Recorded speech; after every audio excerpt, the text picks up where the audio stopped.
So there are always going to be people out there. There's a third of the properties in the United States, roughly, that are free and clear. That is a great pond to fish in. Always. I don't care what the market is. And I know this, the market can go up, down, sideways, doesn't matter. You will always have enough deal to come across during any market, as long as you know how to pivot creatively. And that's what we do. Welcome to the How to Scale Commercial Real Estate Show. Whether you are an active or passive investor, we'll teach you how to scale your real estate investing business into something big. Chris Prefontaine is a 4-time best-selling author. He's also founder of the Wicked Smart Companies and host of the Smart Real Estate Coach podcast. He's been in real estate for over 31 years. Chris, welcome to the show. Thanks, Sam. Glad to be here. I hope we can impart some nuggets here while we chat. Absolutely. I'm looking forward to it, Chris. There are 3 questions I ask every guest who comes on the show. In 90 seconds or less, can you tell me, where did you start? Where are you now? And how did you get there? Started in 1991 by building homes on spot lots where the owner would wait for the money, the vendors would wait for the money. So we were doing creative way back then in my 20s. We pivoted big time after the 2008 crash and started saying, okay, no more signing on bank loans, no more pledging cash. We buy everything today, owner financing, subject to existing financing, or lease purchase. You can do any asset class with any one of those. And we teach that, not only we do it ourselves, we teach that all around North America.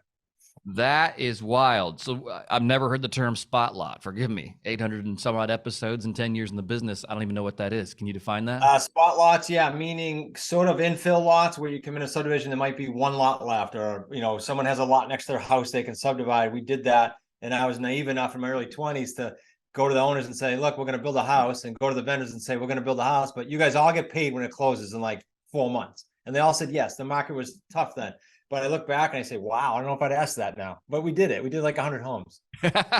That's crazy. Yeah, I'm not even sure I would have the courage to look at a contractor in the eye and say, hey, buddy, listen, 4 months from now, you'll get paid. But I guess it's so different. I think back. I remember eyeball to eyeball with the lumber supplier, and he chuckled, but then he did it. So, it's funny.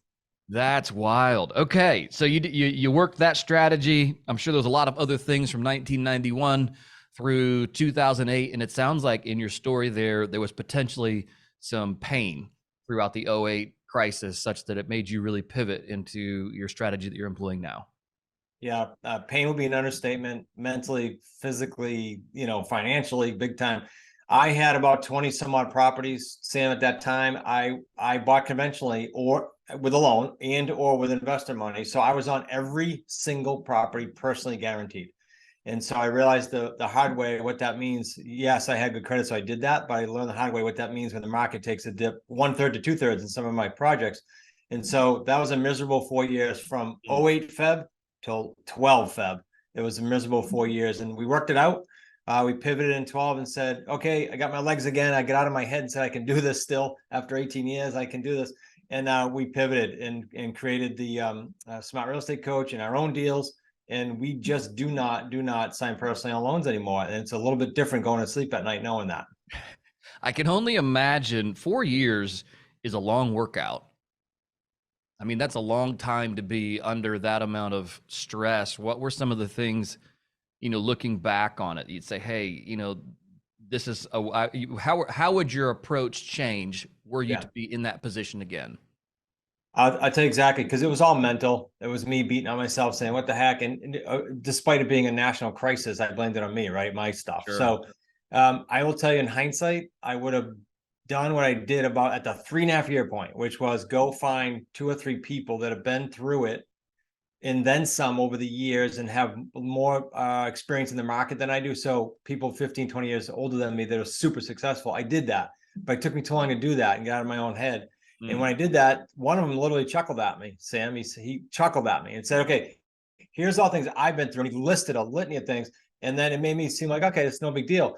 But I wish I did it earlier. Like I'm talking like 6 months in, go, okay, help me. Tell me how to get through this. But so it's really key because success leaves clues, right? You and I know that. So there is someone out there that went through what you went through. I don't care what it is, personal, business, financial, there's someone. So you got to seek them out earlier. I like that a lot. That's really, really smart. It sounds like, finding those people that were ahead of you are the ones that kind of, like you said, help you get out of your own own head on that. Like Yeah. that's fantastic. I mean, that's so true, I think, for any of us, though. I mean, it's the same reason we're in masterminds, it's the same reason we surround ourselves, hopefully, with people smarter than us. Right on. Yeah. But I like that. So you think you could have shortened that 4-year period to 6 to 12 months, maybe?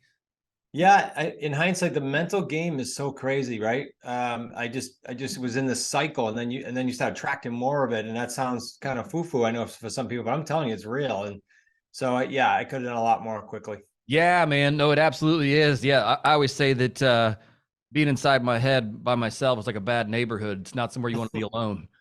That's a good one. I like that. Absolutely. So no, I like that. That's fantastic. So you pivot in 2012, you say, all right, look, we've got to do things differently. You've no longer guaranteeing loans. You're no longer signing on stuff. How have you been able to employ this strategy over the last, now I guess, 11 years? Yeah, that's basic math. The last 11 years. I mean, we've had a bull run in the market. We've had incredible, growth across all sectors. My argument, which you're going to prove me wrong, but would be that, man, as things get better, people aren't looking to exit properties commercially, residentially, whatever it is, on terms. Tell me why I'm wrong. Yeah. I always like using specific examples, so it's not theory. I am standing in my building, my commercial building right now. It's a mixed-use building. And I bought this in 18, and I bought it on owner financing. It was free and clear. That's who we go. That's who we target. That's our avatar, free and clear properties. So that on 99% of the deals, I can structure principal only payments as long as I get them to their number and as long as I get the right term. Now, why did he do it? To answer your question, he did it for personal tax planning and personal estate planning reasons only. He had a 4x8 sign saying off front of his building. And he had realtors coming in saying, I got an offer for you, I got a buyer for you. And he kept saying, no, I want and need owner financing. So there are always going to be people out there. There's a third of the properties in the United States, roughly, that are free and clear. That is a great pond to fish in. Always. I don't care what the market is. And I know this, the market can go up, down, sideways, doesn't matter. You will always have enough deal to come across during any market, as long as you know how to pivot creatively. And that's what we do. And I just give you an example, but that's a great example. It's a great example. I mean, but in this particular case, you had a seller that was already looking for what it is that you do. Mm-hmm. How does this conversation shift when you have a seller that is on the, the other side of the equation, where they're like, hey, look, I only want a sale, cash out, I'm gone, I'm done. How do you warm up that conversation with the seller such that it becomes an option they'll consider? Yeah. So my conversation sounds like this. If you said that to me as a seller, I just have one question that'll tell me if I need to go further or not. And I'm just open with them, and I might not be their buyer. The question is, great. 99% of the sellers I buy from want what you just described. Full price, close now, conventional, everything's simple. However, fractured closings are at like 20% right now. Things are falling apart. So if it doesn't sell, and if you don't get your price in the time you want, what's your backup? And that usually provokes a further conversation down the road. So I give them their space, let them go try it. If they need their cash up front, and they absolutely know that, and they need the equity out to go buy a house for the family or a building for whatever, they absolutely can't pivot, I'm not the buyer. They need their cash now. People need to be able to wait. That's why I like free and clear, because they're financially typically well off, right? Right. Yeah, that's true. Yeah, if you're owning commercial properties, residential properties, whatever it is, and it's free and clear, then you've made some good decisions along the way, and they're not actively looking to cash out and harvest that equity. Maybe like somebody that's levered to the hilt. So that's really, really cool. Have you seen any deal flow increase, decrease? Has it been steady? What's that been like, and what's kind of the sentiment towards super applicable question. So here's what happened. I'll go back to like pre-COVID and give you the gist. So because all this means is, what pond do you fish in? I don't care if you look, whatever asset you're looking for. Are you fishing in the for sale by owner? Are you fishing the expired? Are you fishing in a niche list like free and clear? You just have to pivot where you're fishing. Here's why I say that. Beginning of 20, people panicked. I screamed to my community, the Wicked Smart community, no. This is when you double down. They need a guide. Right. Sure enough, our properties tripled what we were taking in. But that only lasted 3 months. Then the market got hot, right? Or 4 months, whatever it was. So then everything was selling like hotcakes. So was it a good pond to fish in for sale by owner in any asset class? No. You had to do a lot of calls to get the same lead. And so you just have to bop and weave with where you're fishing. Our property's steadied out then, meaning instead of getting 25 a month in the community, probably get 10 or 12. And then it's now the market slowly but surely has been going right back up with some strong demand from the expired market, right? Because things aren't selling like they used to. The media is screaming. I think they're incorrect, but they're screaming panic to everybody, and that's causing sellers to come looking for us. So it's going to do the ebb and flow, to your point. It's just a matter of you knowing where to fish, knowing in metrics, because that's what we teach, but also knowing like the skills to structure deals and creative real estate will put you through any market. That's it. You can pivot and deal after a deal after a deal. What are some things that you're really with people that work with you? What are some ways you're structuring deals and or insisting, hey, this is the right way to structure a deal? And then maybe what are some pitfalls as well? Yeah, so the free and clear owner financing I love. I also love the sub 2, meaning if you're listening to this, just subject to the existing loan balance. Yep. One of our students just told me about a large commercial building where the gentleman actually couldn't wait to sell it subject to his existing loan, meaning that loan stays in their name. Right. Until such time it's cashed out. And then there was a owner financing component for his equity. So that's kind of a quasi owner financing sub 2 combo. I love those because let's think about it. What were the interest rates for the last year or so? Super low. Right. And now we're grabbing buildings and residential that have these low interest rates. You can't get better than that. Even if you went and did it for yourself, right? You have one property, or you have one house or whatever, and you're getting it for 2.25% to 4.75% rate. Not bad. That's what we're seeing. It's crazy. That's free money. I mean, yeah. It's free money. And I know there's gonna be a left turn here, but that's something I've been trying to convince my own mother of, who is now in her late 70s. And it's like, don't pay off your home. You have a fixed mortgage at like 2.5%. It's crazy, isn't it? 30 years. I don't think we'll see it. I really don't.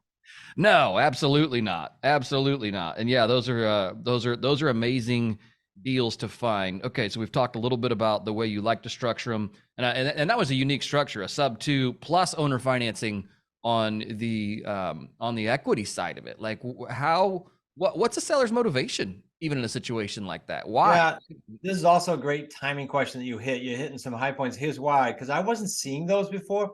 I was seeing people that want to sell their free and clear are pretty much well off and have time. People that are selling us sub 2 and willing to keep their name on the loan are usually hurting financially. Now in the community, Rick in New Hampshire comes to mind. His last 2 deals, 6-figure deals for him, they were both sub 2 with a component of owner financing. And what I'm seeing is, to answer your question, people that either have 2 properties, they're getting up in age, or they have 2 properties or more, and they are a little afraid with the media screaming. The media is helping us because, again, I think they're incorrect, but that's what's going on now. And you know what he prospects? He specifically is prospecting now, this particular student, owners of 2 or more properties. And so it's not surprising me now in hindsight that he's finding that, because they just want to unload some. They want top dollar, but they can give us a term. And if on the equity piece, we're making no payments or interest till the end, or we're making principal only payments, that's a great recession hedge. It's a great play. It's a great leverage play. I love it. Absolutely. A savvy seller, again, I'm giving a counter argument, but a good savvy seller would say, hey, look, Chris, I love the deal. Maybe, let's do owner financing on the equity portion. Let's even structure, you can take it sub 2, but I'm going to need personal guarantees. I'm going to need something that says you got skin in this game and you're going to perform. How do you handle that conversation? I've gotten it literally more so when I first got back in, but literally maybe 3 or 4 times where the attorney hits me or hits my attorney. Right. And I just tell them it's not for me, quite frankly. And I think it's usually a confidence issue. I know. As I listen to some of my students' calls, if they're getting it, they're usually coming across pretty weak on the phone. It's not a negative, it's just that they're not as experienced. So I don't get any more, just from a confidence standpoint. And if I do those first few times, it was a multi coincidentally, and I end up buying that property because my attorney said they don't do it. You have the security. You're telling me it's low loan to value. They don't do it. And so they came back. Now that one took a year, and there was a big residential property. It was like 14 acres, almost $1 million. And that one took a year. He kept wanting to do it with me. And he went through 2 attorneys who said, no, you can't do that. They got to sign. Okay. Let me know. So if they end up selling, good for them. But if they don't, they're going to come back. So we just don't sign personally. What would you say is the average cycle or average? You mentioned a year there. So what is the average time it takes to get deals like this, the way you're structuring them, closed? Good question. I would go anywhere from 60 days to a year, Sam, only because like this building, when I talked to him, now granted, to your point, he was looking for it, right? I didn't cold call him, but this took probably, we live on an island. So we happened to use the same law firm. So this was like a 10-minute conversation. He loved my book. He read it. He's like a math guy. He's like, this is great. And they structured a deal. Like this whole thing took maybe a week. Oh, wow. So usually it's a couple months to a year. Now, what dictates that, in my opinion? If they're an expired property, they're on with a commercial or residential agent, they're usually more quickly converting. If they're a for sale by owner, it takes follow-up. Why are they a for sale by owner? They think they can sell. Right. So when they realize they can't, like 98% of them don't, then they come to reality, either go with an agent or call us, right? So that those take longer. Those are follow-up calls always. Yeah, so let's talk about that on the finding deals side of things. What's kind of the strategy behind this? Is there a particular program you use? Is there, I know you mentioned expired, you mentioned free and clear. I mean, obviously there's data sets where you can pull down that data, but what's the process? We do have a lead source that feeds us those categories I'm mentioning to you, and then a database. You and I know you could pull a list of literally anything, but I love like the multiple properties, or I love free and clear out of state, combos like that. That's where we get them. Then what happens though? We have a virtual assistant call first. So our students, unless they want to do more on their own to increase their lead flow, if that's their business plan, most of them are starting with a virtual assistant calling so that the cream rises. Hey, yeah, have them give me a call. Yeah, I'm open to that. Then we'll call those leads. They're a lot stronger. I keep those on my desk at any one time. Like the virtual assistant emails them to me, and I call those only. Unless I'm in a mode where I want to open up a new list and experiment myself. Right. No, that makes a heck of a lot of sense. We've covered subject 2, we've covered owner finance, we've covered the ways that you guys are finding leads. I want to know, and you mentioned commercial, which obviously this show is 100% about commercial real estate. Are there asset classes? Are there any asset classes where you're not seeing transactions like this occur? Not me personally, no. I think here's something interesting. I do have some people say, either on a show or even sellers say, oh, I never heard of that. I go, okay, really? Okay. So if you read the new book by Anderson Cooper, I read it because his family had a mansion on Bellevue Ave here in Newport, Rhode Island. So I said, oh, that'd be interesting. In the book, he talks about his family buying owner financing, and he called it master lease purchase on these large buildings in New York City in the 1600s before banking. So it's been around forever. Sure. All we did is wrap a bow around it and a system around it and support around it so that students don't go, and they go in the real world. We help them get deals done. We revenue share and we're in the trenches. But other than that, it's been around forever. You can do any asset class, planes, boats, cars, any asset class can be done the way we just talked about. Right. Yeah, I've actually thought about that quite a bit. Is that there, and I've done not a ton, but a fair share of owner finance and subject to deals. Probably, obviously, nowhere near at the scale that you have, but I've often thought about that. I'm like, my gosh, like the potential to do this across anything, like you said, planes, boats, cars, homes, any of those things exist because there's always a motivated seller somewhere that needs to get out. I think the trick is finding, and tell me if I'm wrong here, but the trick is finding the right data set or the right pond in which to fish. Does that sound about? And once you're in any pond, what are we really doing? Because people say to me, oh, how do you convince them? Never. Never convince. What I do is listen for the motivation. What would you do if it didn't sell? Right. Bingo. You get the answer. Then if you can solve for that, good. You're going to have a deal. If you can't, tell them I'm not your buyer. So it's that simple. And just to get people's mindset, the asset class and the price doesn't matter, Sam, right? Sure. There was a house. I bought a house here in Newport a little while ago. This is back before the crash. And the guy in front of me, I didn't know it right away, bought that house, owner financing. He needed to do that because he was going through a divorce. You're talking about $7 million property. He needed to do it because he was going through divorce, and then eventually he put financing on it. But my point is, there's no class or price range that's off limits. In fact, I would argue that the higher end buildings and residential are more apt to do it. They understand it. They're more savvy. It's a very easy conversation. That's interesting. I think that's a brilliant point. The higher end assets, the more expensive they are probably more likely to, which is probably true. I mean, we see that in multifamily, loan assumptions. Yeah. I mean, same kind of basic idea. Obviously, a loan assumption in a multifamily property is maybe is structured very differently than a subject to would be. But in the end, same basic idea. Somebody else has. And I'd be shocked, to your point, if you could run across an investor, say like you or I, that has bought and sold and gone through challenges, that loves a bank, that prefers to use a bank before. So that's why they're open. A lot of people aren't bankable or don't want to deal with banks. Right. Oh, absolutely. No, I'm in the, it's funny you mentioned that. Thanks for bringing up the pain here this week, Chris. It's, I'm waiting like nail biting on a delayed appraisal for a closing that's supposed to happen Friday on a commercial building. It's like, oh, this process sucks. Okay.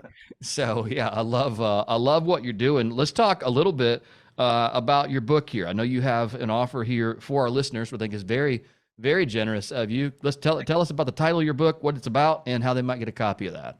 Sure. It's Real Estate on Your Terms. It was written in 17, bestseller. Then we were revising it right at the end of 19, beginning of 20, and COVID hit us. So we said, okay, let's take advantage of this opportunity here and update it appropriately. So we did. So it's very, very up to date, right through like 2021, I think it came out. And that's going to show A through Z, kind of what you and I talked about, but a little bit more granular on how you can buy any asset class without using your cash, credit, or gobs of cash, or your credit, or investors if you don't choose to do that. Because I do have people that read a book go, you know what, resonated, Chris, I don't want to go raise money. Like some people just don't want to do that, right? So it's going to teach them how to do that. We do have a free copy. It's not one of those offers, as I told you off air, that says, free copy, and then you got to put in a credit card for shipping. Right. We are going to ship it from this building, and you'll get that, and you might get another book in there as well. Just go to Wicked Smart Books with an S, wickedsmartbooks.com/Sam, and then the numeric number one. Awesome. wickedsmartbooks.com/Sam, number one, and you can get a copy of Real Estate on Your Terms. That's really generous of you guys to share that with us. And I think it's extra cool. And I mentioned this off air, but extra cool that you guys ship a hard copy book still out to people. It's not just the, what was the term somebody used? Yeah, it's not just a PDF download. They called that, there was a name, somebody used a term for it the other day that's like, they called it a snooze fest. They're like, oh, thanks for the PDF download. There's a total snooze fest. So actually getting a real book in the mail, I think is really, really cool. Chris, I've enjoyed having you here on the show today. We've covered all sorts of really fun things. I loved hearing your story of just how you've transitioned from 1991 all the way here to 2023 and the wealth of experience that you have. I love what you're doing in the marketplace. It's talked about a lot, but I think you guys bring a new and exciting kind of angle to the way that these assets are taken down, and just learning how to do owner finance subject to even on larger commercial projects is a very exciting and enticing discussion. So thank you for that. If our listeners want to get in touch with you outside of getting a copy of the book and or your company, what is the best way to do that? They can just email me, Chris, CHRIS @smartrealestatecoach.com. Just make sure they mention your show, because I don't always give that out. Got it. Chris @smartrealestatecoach.com. Mention the How to Scale Commercial Real Estate podcast. Chris, thank you again for coming on today. I do appreciate it. Hey, thanks for listening to the How to Scale Commercial Real Estate podcast. If you can do me a favor and subscribe and leave us a review on Apple Podcasts, Spotify, Google Podcasts, whatever platform it is you use to listen, if you can do that for us, that would be a fantastic help to the show. It helps us both attract new listeners as well as rank higher on those directories. So appreciate you listening. Thanks so much, and hope to catch you on the next episode.